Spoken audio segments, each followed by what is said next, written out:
Bakit nga ba perfect itong OBA para sa mga OFW? So, pag-usapan natin yan sa video na to. Alam nyo ba guys na marami na akong mga OFW or Overseas Filipino Worker na natutulungan natin na kumita gamit ang OBA or Online Business Academy, at ito ang mga reason. Number 1, itong OBA or Online Business Academy is a portable digital business.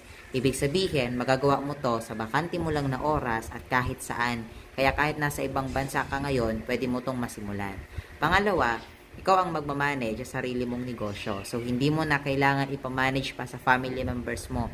So, may iwasan mo na yung bangungot na kung ibang tao yung magmamanage ng business mo, madalas malulugi lang yan.